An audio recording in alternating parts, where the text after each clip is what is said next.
Almost there. Good afternoon. Leanie Lett and Mary Contreras, that's me. We're here with our podcast, Women Speaking Out. And today we are so excited to have Nancy Tertre, an American author, corporate attorney, and paranormal practitioner, best known by her trademarked moniker, the Skeptical Psychic. She earned a degree from Princeton University in 1978 in the Romance languages and a JD from Pace University School of Law. She transitioned into the psychic and ufology fields while maintaining her skeptical, analytical perspective. Nancy has worked with law enforcement and the military as a remote viewer and works privately as a medical intuitive, an energy healer, and a paranormal investigator.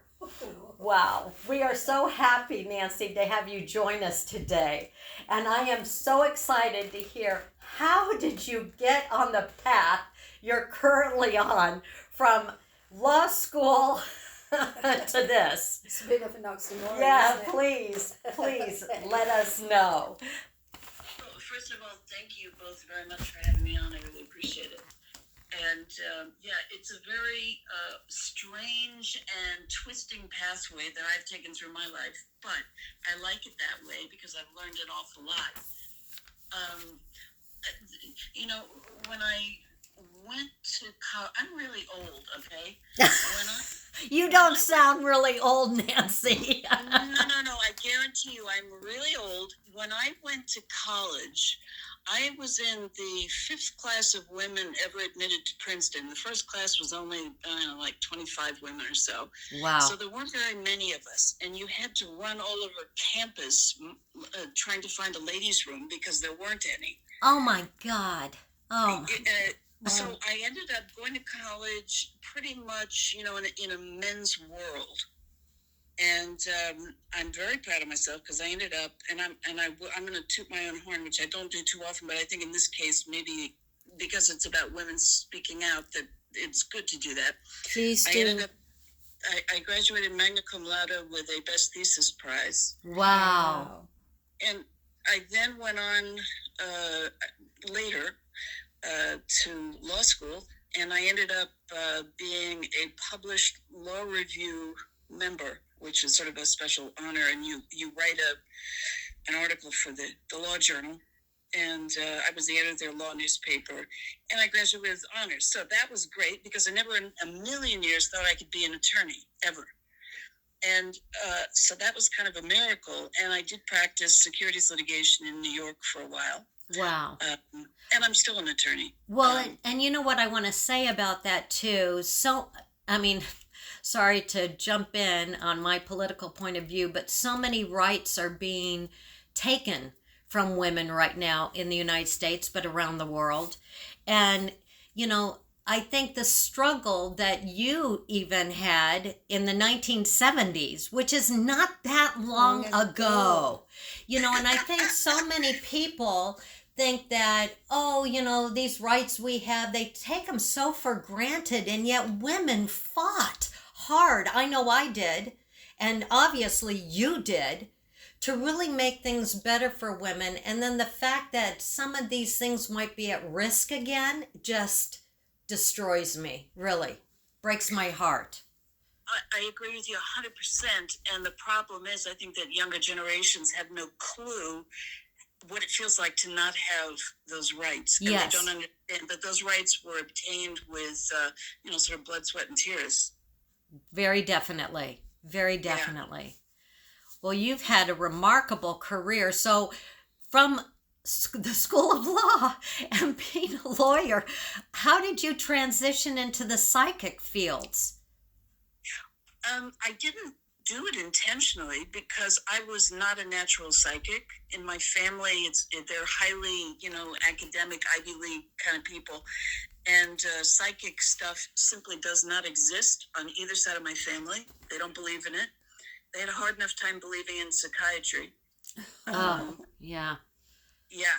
So this was something that I fell into because I was interested in uh, going into the psychology of intuition. And then when I figured out finally that the psychiatrists, the psychologists, and neuroscientists really weren't interested, that was back, a ways. That was a couple of decades ago, and it's changed a lot.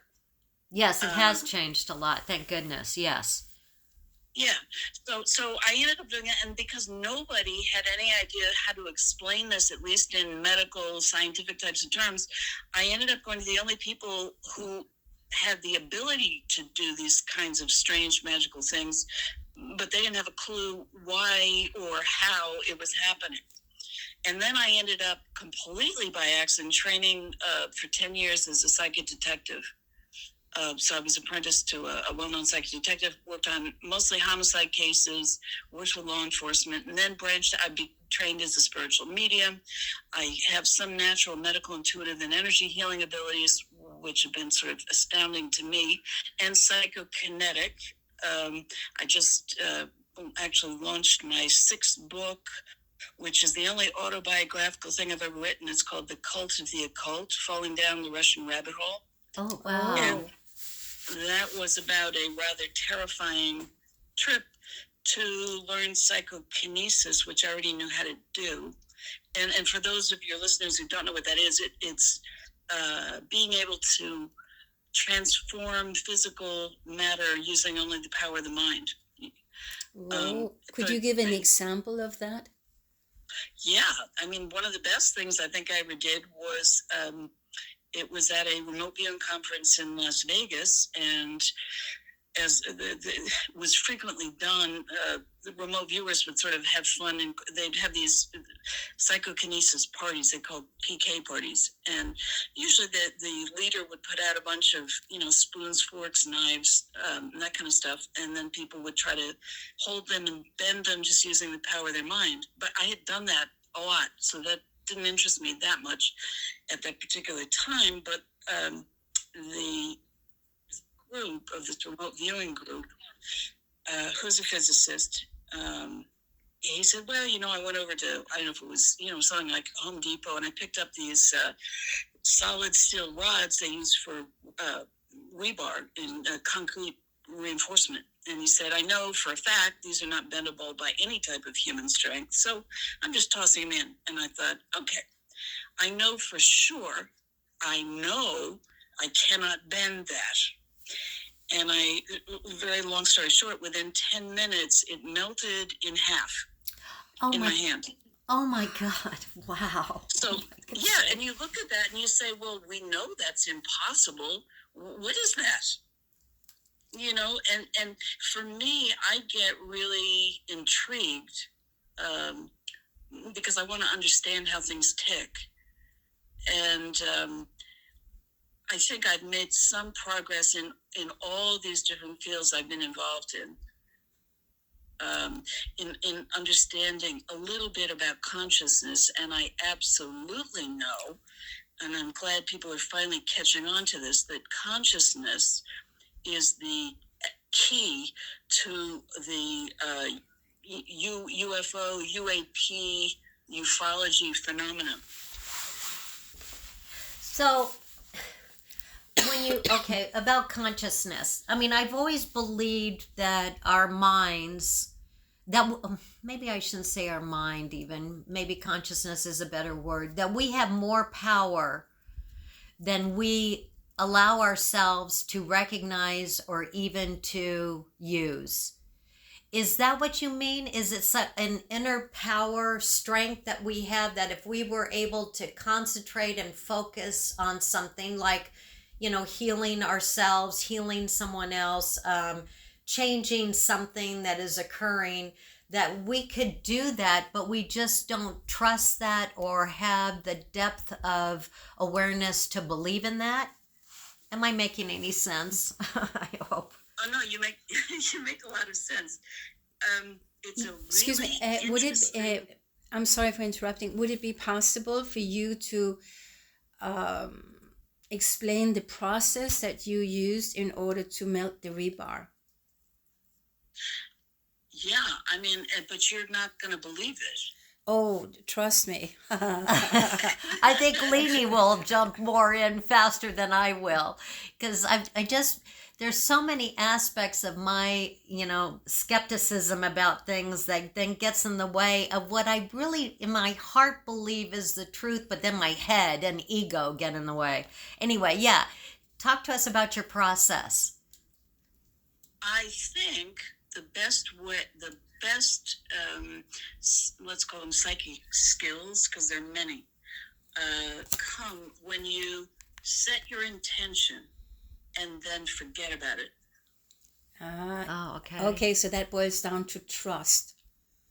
Well, I don't know whether it's trust, but you have to have some idea of what you want to accomplish, but you cannot use your intention. Because once you start to get too focused on intention, you're attempting to impose your will on reality. Okay. We're both like, okay. Yes. Now that makes a lot of sense to me. Although, there's so much talk these days about manifestation and intention. And I've been trying to wrap my head around that. And what you just said really helps it to cement it for me in a better way.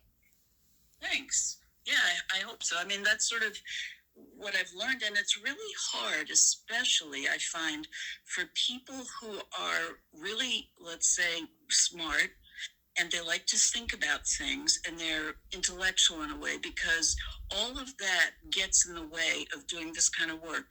This requires leaving that behind, because if you try to do that, that's a form of imposing not only your will, but your judgment about everything that you've ever learned in your life that you want to apply to reality. Okay. That makes a lot of sense to me. But how do you release all that as somebody, you just defined, who is skeptical or analytical, who allows that to get in the way? How can you release that? It's really, really hard. I know it's hard. I've been through it. And by the way, I for whatever reason that I don't really understand, I've been put into all of these lots of groups of some of the top scientists in the country. I'm not a scientist. I think maybe I got put in there to argue with these people, because what I'm trying to teach people is that what they think they have acquired and they're very, very proud of, which is their intellectual skills, their academic skills, all that learning stuff, right, is not the proper way to think when you're going into these realms.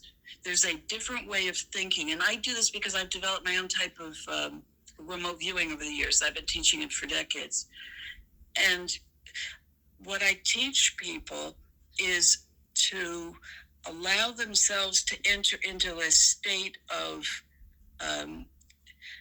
how would I say this? It's purely no. It's actually really simple. Just allow yourself to have sensory experience and don't judge. So let me give you an example. Let's suppose, well, I'll give you a very specific example. One time I was doing mediumship in front of a group of people, and I thought I had sort of tapped into the correct person spirit in relation to the person who was in the audience. And I said, I'm really sorry, because I'm drawing a real blank right now. I don't even know, I feel foolish telling you this, but the image I have in my head makes no sense at all. I'm seeing what kind of looks like a hand, where the fingertips are very, very long and kind of wavy and weird.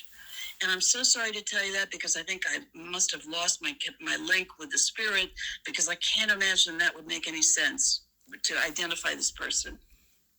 And the person in the audience started laughing, and they said, no, that was my uncle, and he was a finger puppeteer. Oh, wow. Wow. So the less you try to impose your will and your own judgment and definitions on what you experience, that's when you enter into the psychic realm. Wonderful. So just allowing then thoughts, ideas to come without judgment. Yeah, I have to, there's also, you see all kinds of strange images. You hear weird sounds, psychically.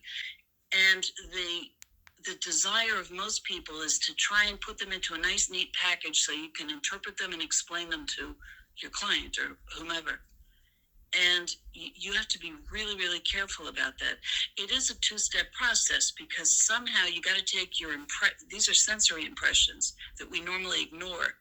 These are like the sort of the I don't know, I call it the flotsam and jetsam of the mind. It's the stuff the garbagey stuff that floats around that everybody disregards because it's nonsensical. Well, that's the stuff you need to grab onto. But you have to be careful about not judging it too quickly or trying to figure out what it is. Because it may be something totally different. Oh. The only thing that I can think of in my life that maybe comes close to that is I'm a writer, I'm a poet, and there are times where I feel like words and images are coming to me in what I'm writing that I have no idea where they're coming from. Yeah. So I think I experience it that way, but I'm not very open about experiencing it in other ways, which I wish I could be more open to allowing that to occur, if that makes sense. You say you do poetry? Yes. That's perfect because that's much closer to a psychic process than writing prose. Because anytime you're dealing with language, it's linear, and anything that's linear takes time to get from step A to step B. And when you're in the psychic realm, everything is simultaneous. There is no time. Yeah. There is no time. So you're a lot closer, and you can put these really sort of disparate kinds of concepts together without really thinking about it, or maybe trying to be creative about it. I don't know, but it allows you to enter into a much larger realm of consciousness. There are no rules there. So how can we help others to enter that state of consciousness? I mean, what advice would you give about that?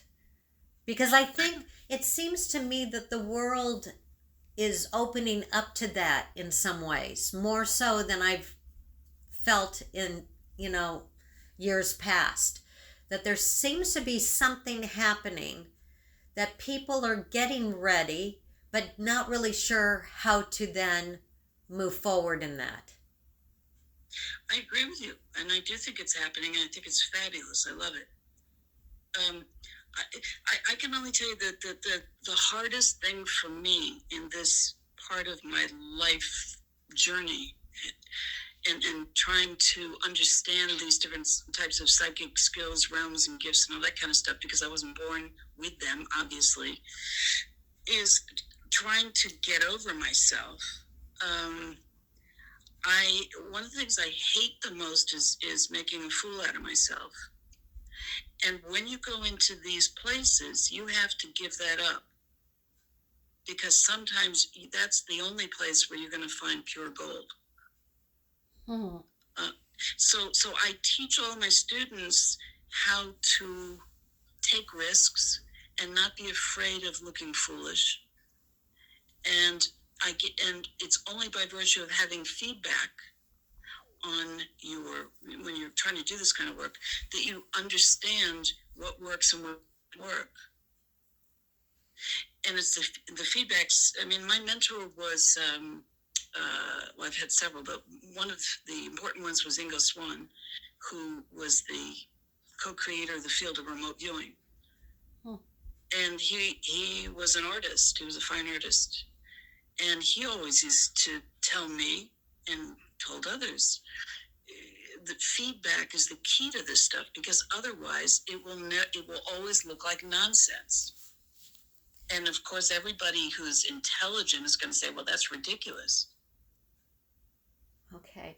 So let's take a break right now, and we'll come back in just a moment to really discuss further about remote viewing, I think, so that we have a better understanding of that. Okay? All right. Thank Sounds you. good. Thanks. Uh-oh. Wait a minute. I just lost it. Where are you located? I'm in Connecticut. What do you remember